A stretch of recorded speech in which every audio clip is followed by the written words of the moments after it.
Hi guys, it's your island girl and I'm back with another reaction video for you today. And today I am reacting to Why We Fight, the Battle of Britain. And I'm getting this one from US National Archive. Alright guys, the link will be in the description below. Please go over and check them out and show them some love.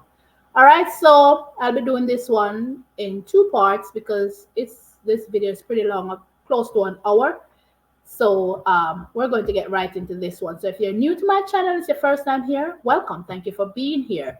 To all my regular schmegalers, day one, sweetie pie, sweetie poos, thank you for always being here with your girl. So we're going to get right into this video. This one was a recommendation, so let's take a look at it. All right, guys, Why We Fight, the Battle of Britain. Here we go right now. Is there no sound? 3, 2, 1. Here we go. Hold on. Is there no sound to this? There, my volume is all the way up. Interesting. All right. Should I cut this? Oh.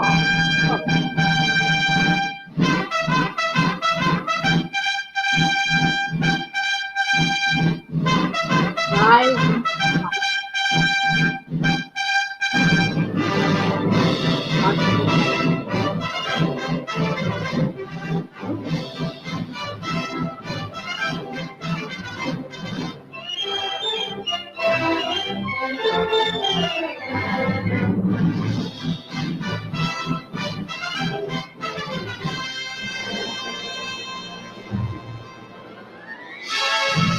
The shadow of the conquering German armies covered Western Europe. The self-styled master race was riding high.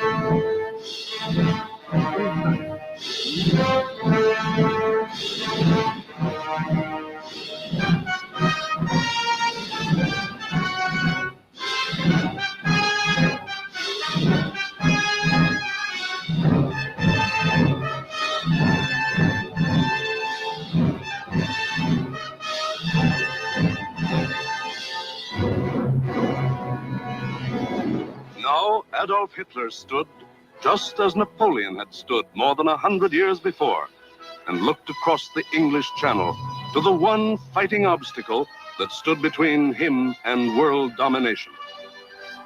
The chalk cliffs of Britain rose sheer and white out of the choppy waters. And beyond, a little island, smaller than the state of Wyoming. Crush that little island and its stubborn people, and the way was open for world conquest. The fall of Austria, Czechoslovakia, Poland, Denmark, Norway, Holland, Belgium, France had given him more than 100 million slaves to work for him or starve. The preliminaries were over. It was time for the main event, the Battle of Britain. Over 100 million slaves from devastation from all these places that he had just named. Can you imagine that? Is either you fight for me or starve to death. That is just heart-wrenching to just listen to, guys. I have goose pimple. Just this black and white imagery is just, man, it's like, ugh.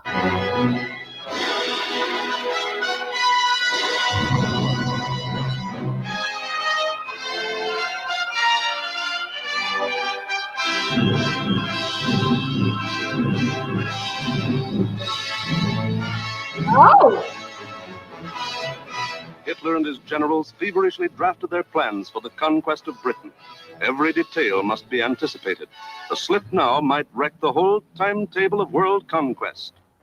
6 weeks of final preparation went into those plans. 6 weeks to determine the history of 1,000 years. The thing was foolproof. See for yourselves how simple the whole operation was to be. Look. German plan for invasion of England. Phase 1. Knock out the Royal Air Force and its bases. Get control of the air and the sea lanes across the Channel. Follow the Blitz plan that had wiped out Poland, the Low Countries, and France. Destroy communication and transport lines. Above all, get command of the air. Phase 2. So phase 1 is like, okay, we need to knock out all communication. We need to control the air. We need to take smaller territories. It's like he said, his plan was foolproof. Foolproof.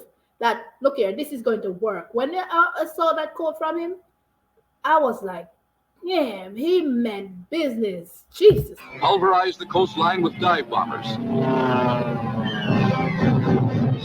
Drop parachute troops to take over the airfields and establish beachheads. Oh! Phase 3. Actual invasion. Pour the German panzer divisions across in high-speed barges under an umbrella protecting fighter planes. Then send spearheads of armed might to divide, surround, destroy all opposition.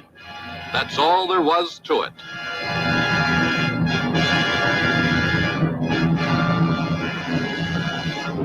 Conquer Britain.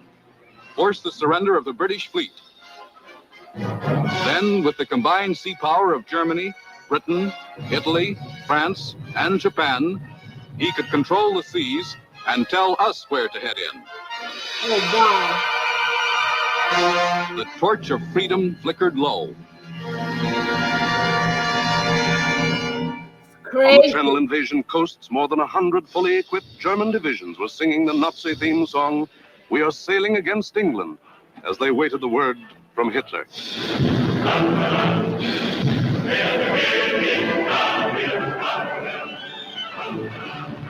Here, for weeks, all the supplies and weapons of the Nazi war machine had been turned toward Britain.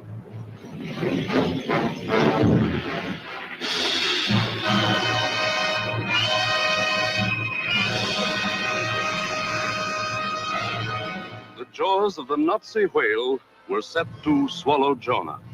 And what about Jonah? How was he doing? Well, Britain also had an army, but it was an army dragged from the sea at Dunkirk.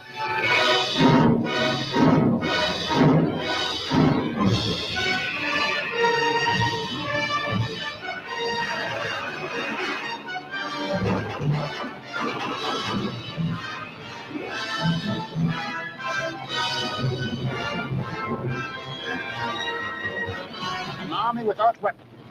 These had been left behind on the roads of France. Tanks, guns, motorized equipment, all abandoned to save the one priceless item, men.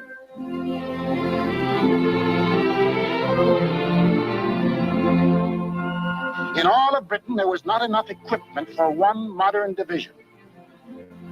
Only one tank for every 1,000 square miles of territory. What? Only one machine gun for every 1,500 yards of beach. Britain had a navy, too, but it was scattered all over the globe, guarding vital food and supply lines.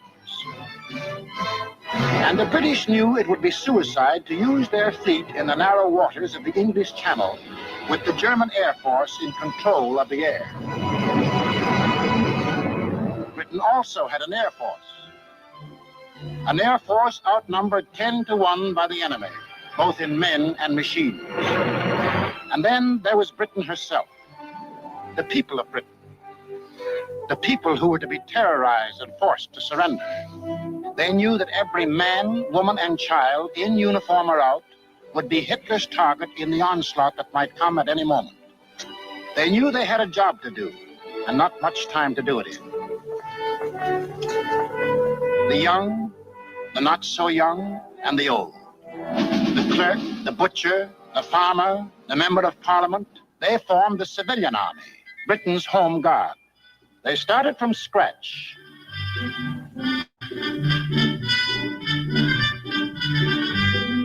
Experience, equipment, supplies, all were scarce. Only one shell to fire at each practice. Man, I'm not gonna lie to you guys. The more I sit and I listen to this, I'm like, it's like I was in this moment. I'm picturing myself in that moment. Everything is scarce. There's not enough supply to protect your nation.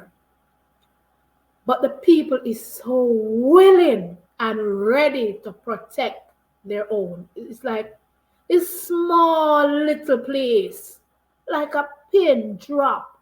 That's how small this island is. And can you imagine? They left everything behind. And I like the way they put it. They left everything, all their equipments and stuff behind for what? For their soldiers, for their men's life was at stake. That right there to me shows you how a human life matters in that moment. And now remember, Hitler had everything. He has the massive army. He had the weapon, his fleet, everything. Triple dipple. What Britain had.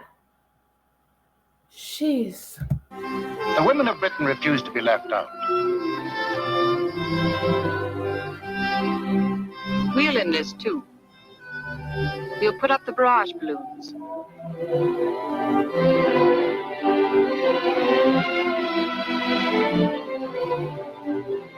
Man the ack guns.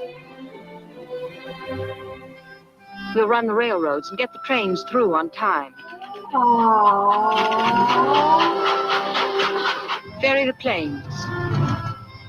Carry the dispatches. Drive the ambulances and run the buses. And we'll see that our men are fed and don't go hungry.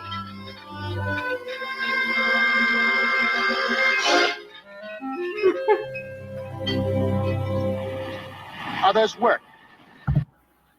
Just the thought. I'm so sorry, guys. I don't mean to cry. Just the thought that no one was exempt. The women put themselves as well in that line of fire to say, listen, we are here as well. They're manning the trains. They're helping with the food. They're supporting their men that is on the front line, and they put themselves in that position as well without fear because they know what's important to them as well. That is just, man. Men and women alike.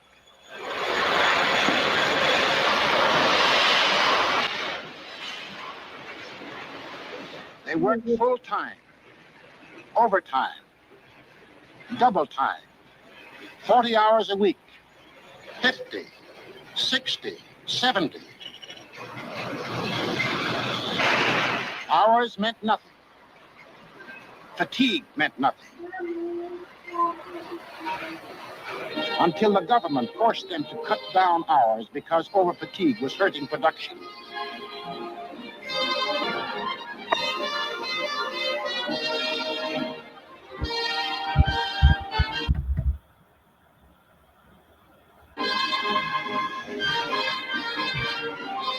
And when they weren't working, the men patrolled the moors for parachutists, blocked the roads, rehearsed invasion defenses. For something had happened here the Germans could never understand. In a democracy, it is not the government that makes war. It is the people.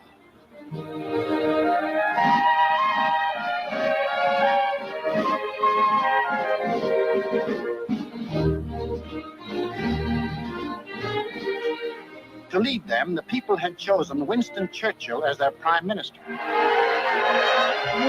he spoke the words in every British heart when he said, "We shall defend our island, whatever the cost may be. We shall fight on beaches, landing grounds, in fields, in streets, and on the hills. We shall never surrender." This was Britain in its darkest hour. Can you imagine hearing those words as a people? We'll fight in the street, on hills, on the beaches. We shall never, will never give up. Now, can you imagine when they said that men, women, even when they were exhausted, they kept going. They just kept going.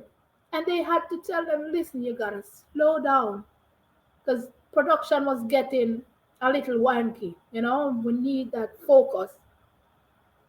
But look, they were blocking the streets.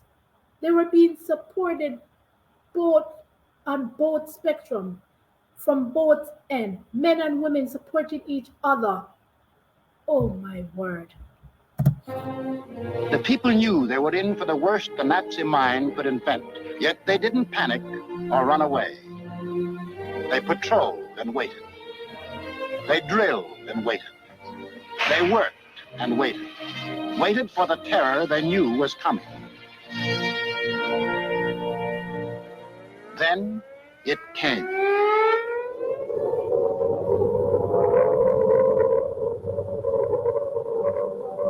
That's the sound that became part of the life of every man, woman, and child in Britain.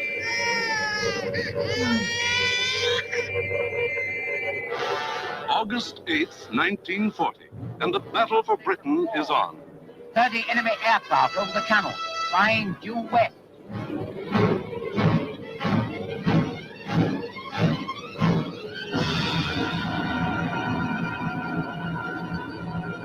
Here comes the Luftwaffe. In dozens of flights, hundreds of planes, bombers, fighters, dive bombers, across that 21 miles of channel, that 8 short minutes of water. Their first tactics were to bomb convoys in the channel. Convoys loaded with food and munitions, bound for the great port of London.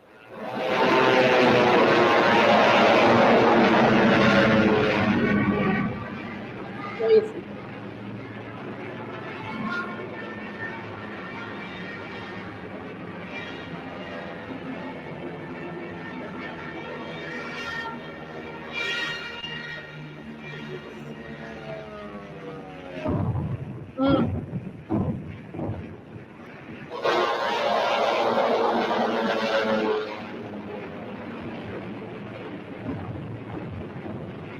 German fighters waited overhead for the defending planes of the Royal Air Force, the RAF, to appear. They didn't have long to wait.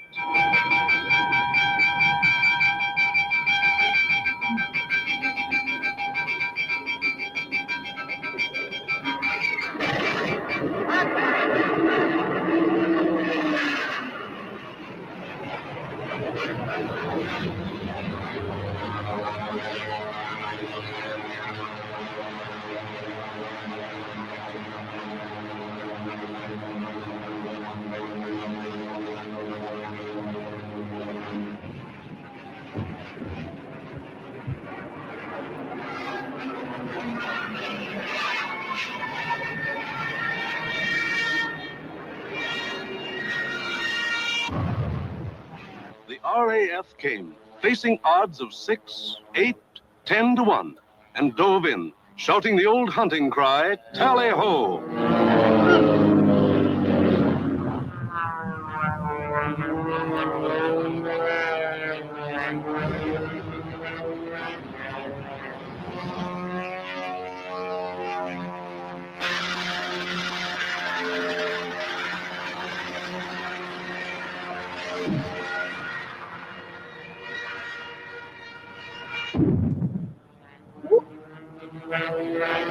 Phase 1 of the Nazi plan called for the RAF to be knocked out of the air. But the men of the RAF hadn't read the Nazi plan.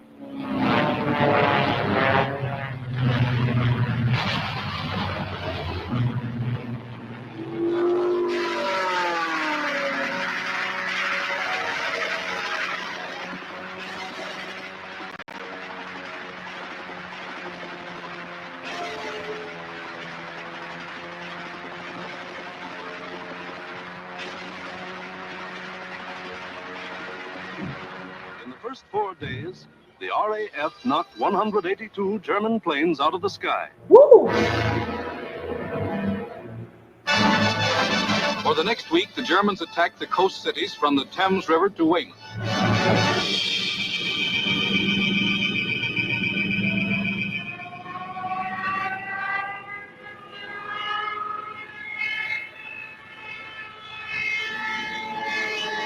Aye.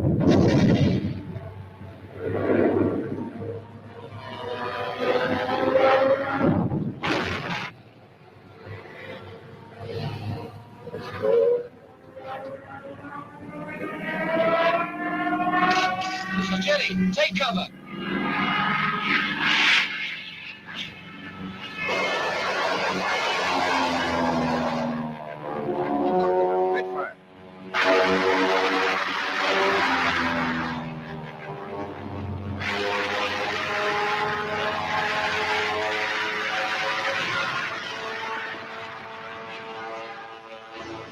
And Hitler paid off with 180 more planes.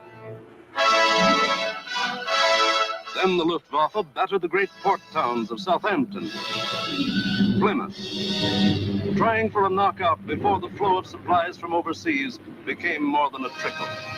The ports took a terrible pounding, but they couldn't be knocked out. Cargoes went on being unloaded with the protection of the RAF overhead. Battling the Spitfires and Hurricanes in the air wasn't panning out. So Goering switched his main attacks to the fighter airfields, Dover, Deal, Hawking. Maybe he could destroy the planes on the ground. He bombed the airfields, and the fields were hit. But the planes were saved. Guys, sorry for crying. It's like when the hour came and the siren went off and I heard that baby cry, I couldn't help myself. It's like it just struck something inside of me, like, dang it, like I couldn't help that feeling that it gives me. And to know that that siren came because they were drilling, they were ready, and everybody was running from left to right, kids, women, men. You understand? They get into, listen, it's survival time. This is what we've been dealing with. This is what we'll be drilling for. This is what we were working on. So let's what? Let's get moving with no hesitation. And the amazing thing about it is that they weren't even panicking. You know what I mean? But when the RAF came in, he said, not just 6, not just 7, but 10 more times more than what the RAF, the amount of planes they have. And the RAF was able to take down 182 planes. The back and forth. And when I saw them driving on the road and the incoming, and he was like, get down in that vehicle. And everybody knew what they were supposed to get down. Guys, it's crazy. I'm putting myself in that moment. And I can't but help myself to think that, how can somebody be so cruel? They haven't done anything to you. Nothing. But here you are because you want to conquer somewhere, you want to be in control. Are you serious? I have to give my hats to you guys. I swear. Thanks for recommending this because I didn't see this coming one bit. Britain, unlike Poland and the Low Countries, didn't make the mistake of bunching its planes on the runways. Wow. The planes of the RAF were scattered and hidden, only a few on any one field, and those in the far corners. The Spitfires still went up to meet the enemy. In the first 10 days of the Battle of Britain, Goering launched 26 major attacks to get command of the air and lost 697 aircraft. Wow. The British lost 153, and 60 British pilots bailed out. I know I just paused, but look at that staggering figure. 690 compared to 103, and 60 of the pilots didn't even die. They bailed out of their aircraft. Can you imagine that? Can you imagine that? And I love the fact that, listen, they were planning and their plan worked very well. Unlike Paul, they hid their planes in different areas. They were thinking, it's a smart tactic. You remember, they didn't know Hitler's plan, but their tactic was smart.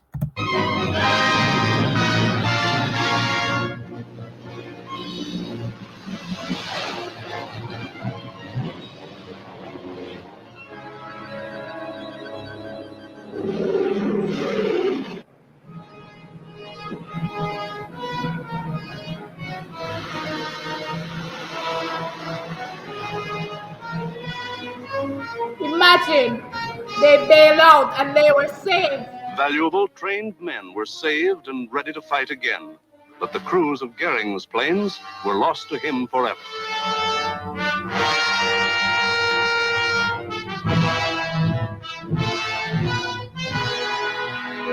The pace was too hot. Something was going haywire. The Nazis had to call time out. On a 2,000-mile front from Norway to France, the whole Nazi Blitz program was being stalled because the RAF was still in the air. The shock troops were getting hoarse from singing, "We are sailing against England."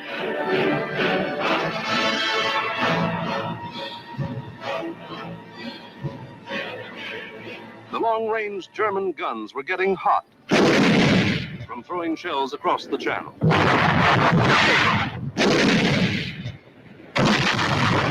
In public, Hitler assured the Germans, "Mr. Churchill tells his people that England will win, but I tell you that victory will belong to Germany."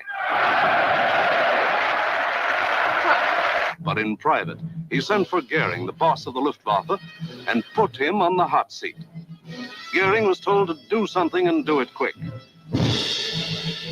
So on August 30th, he ordered all-out attacks on inland aerodromes and industrial centers. Maybe he could knock out the RAF on the assembly line. Oh! And he adopted new tactics, too. More fighters and fewer bombers. Or maybe he just had fewer bombers to send. Anyway, those he did send were well protected. Fighters above at high altitudes. Fighters on both sides. Fighters in the front and in the rear. Fighters weaving in and out of the bomber formations. Britain, winner of the first round, was ready. With higher morale and sharper defense. Improved listening posts were set up all along the coast and warned of the enemy's approach before he left the continent. Wow. A quick flash from the control station to the fighter station. And pilots were on their way to meet the enemy while he was still over the channel.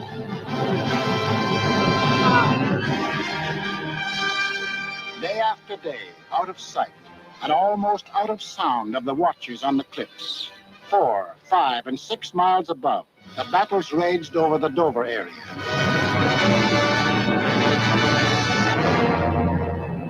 The Dover area became known as Hell's Corner. By sheer weight of numbers, the enemy again and again broke through the coastal defenses.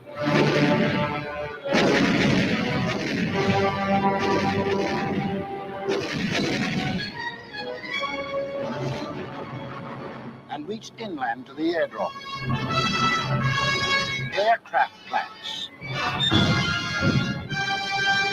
munition factories and machine shops.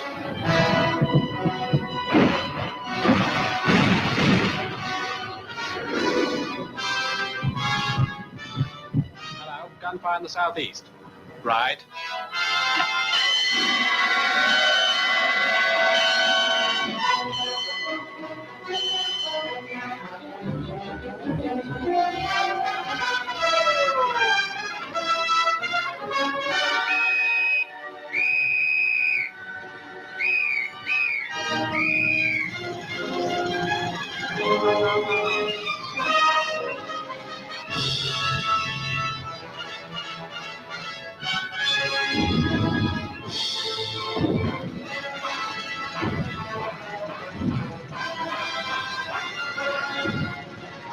But the workers kept on working, Oh, and the RAF kept on flying. wow. These two men with wings, alone in the sky, behind their motors and machine guns, were shooting down more than the Luftwaffe.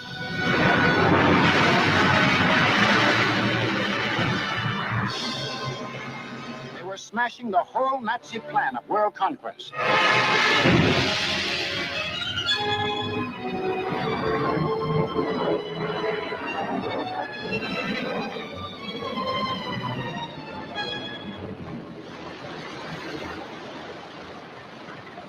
Any claims, Johnny? 109 destroyed, Freddie, yes. Oh, good show. How'd you get on, sir? I had a wonderful party, thanks. Are you all right? You get any of the bladders? Yes, I got a Messerschmitt 109 in Adonia.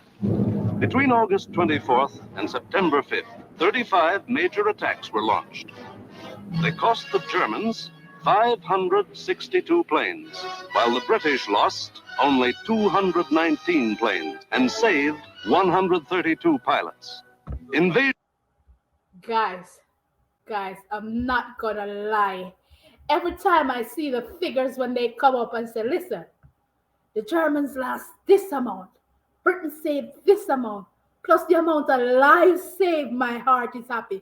Not saying that the war I'm happy over, but I'm just saying their lives been saved in the process. You see what I'm where I'm going with this?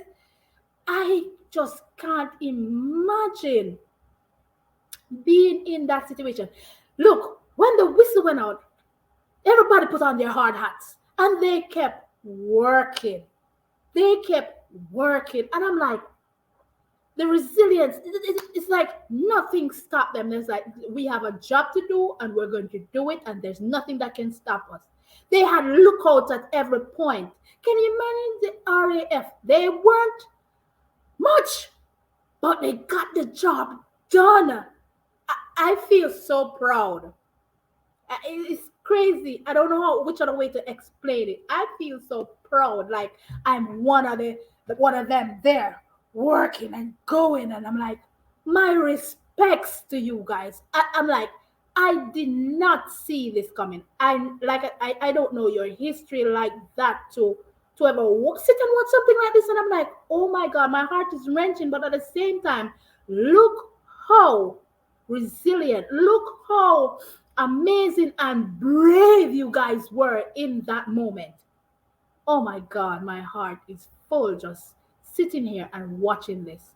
Guys, I'm gonna pause it here for now. And like I said, I give you guys the end of this part 2. But oh my God, my respects, my salute, my hat to Britain, because oh, you guys are on another level. On another level. Oh my God.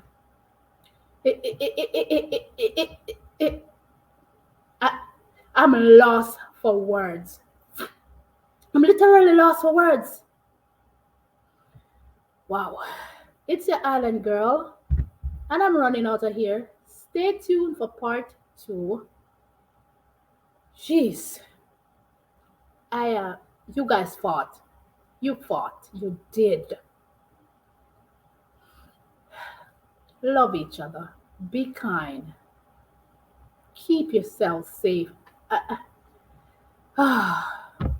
Hey guys, your girl is running out of here. I'll catch you guys in another video. Love you guys.